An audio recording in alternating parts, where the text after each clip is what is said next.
Nanyaya yemurume wekuti ndarepwa nevakadzi 3 mukuiona sei, indiri kuona senge murume uyu ndofunga ane kakunyepa kaari kuda kutiitira, because nyaya dzaakuburiswa nevanhu vekumaraini kwavo soka handichanyatsotinzwisise. Ende futi akaenda kwaTilda akangotanga kungoti pamunondo pamusasa achibvunzwa dzimwe mubvunzo akatadza kudayira ikoko. So panapa pane post yapostwa like nasomeone like from a WhatsApp group yemunharaunda vachitaura nezvemurume uyu.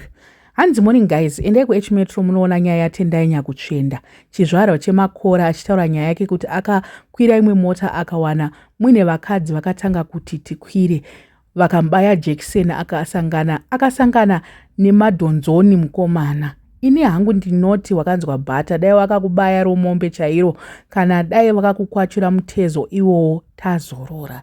Urizi tsotsi iwewe, vabereki vakawanda vari kuchema newe uchitinyepera kuti uri CID mutora shanga pfutseke neuCID hwako, ndikunze uchiwachisa vanhu uchiti unoshanda kumusoro. Demet, ipo pawakarepiwa maCID anga ari piko, sei ukuti ukushaya mari yekurapiwa, piwa aka kumusoro ikoko, unga kumbire $600 munhu ari pabasa. Wakati iwe kung'anga iko wakarepewa, wakanzi mudzimu yako yakasimba. Demet, dai mudzimu yakasimba vakakurega here uchipinda mumota imomo? Mudzimu yako ndiyo yakakupinza imomo kuti tizororo. Unoti kuchema kwese kukuita vanhu wawakatsotsa moyo wavo kufara here? Daidzai baba vaNjera kana vachino chisimbi chavo vadzure zvombo izvo. Vari kuita mari mazuva ano, ndini ndinobhadhara. Mukunzwa ka vanhu vari mucommunity vari kutaura kuti imbavha iyi iri kutaura here.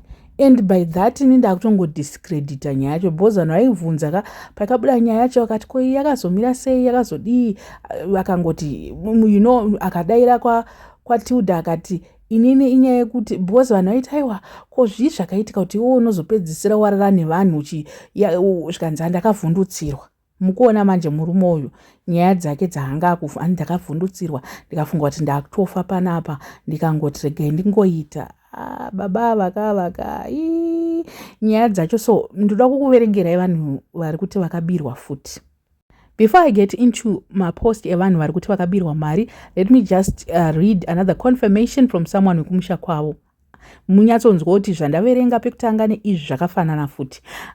Anonzi Tendai Nyakutsvenda, chizvarwa chekwaMutokwa, kumakora kwaSabhuku Makumbu, imbavha hombe inobira vanhu achiva chichidzira ndinonyudza ndiri muCTN waMunangagwa. Vanhu vakawanda vekumusha vari kutya kutaura nekuti anowa chichidzira. Endai paFB yake anoposta mukuru wenyika chete. Regai ndikupe mameseji ari kubva kugurupu revanhu vekumusha. Isi tiri kufunga kuti vakadzi ivavo ane zvaakabira, saka waida kumufidzisa.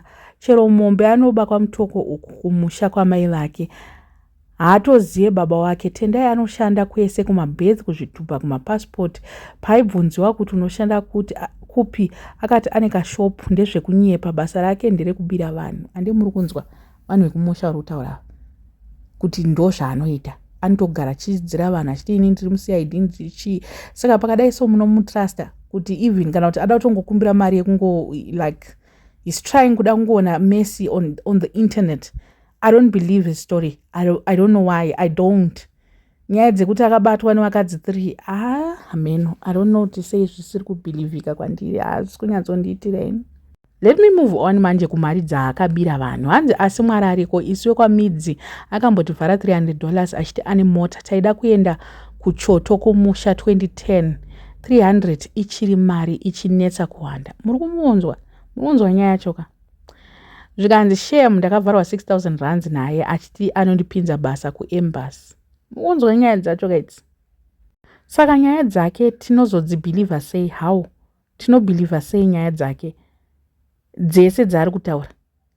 Zvikanzi ko wakamusire ari mupenyu, wakadi kubaya rembwa, akadya mari yefriend yangu achiti anoita malicense, akatitumira $130 nditange kuita. The following day takatona akutoposta ari kumusha achiisa dombo hameno kuti raiva mbuya vake here.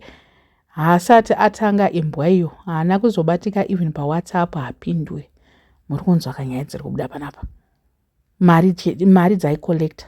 Saka itori mbavha. Saka chinotaurwa nemunhu ari kungonzi nevanhu akazodai tinozomubhilivha chii manje papapa?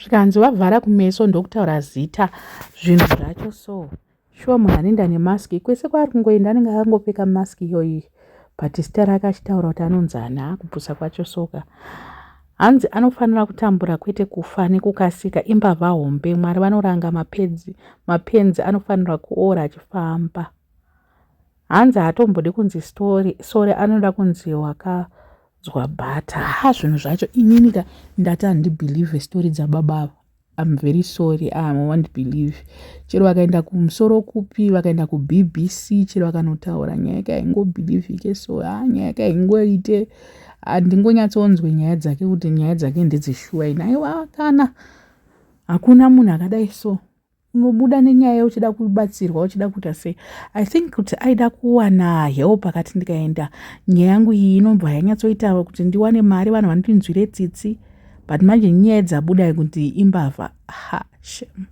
hapana rubatsiro rwaachawana and I don't think people are willing to help him ameno vari willing no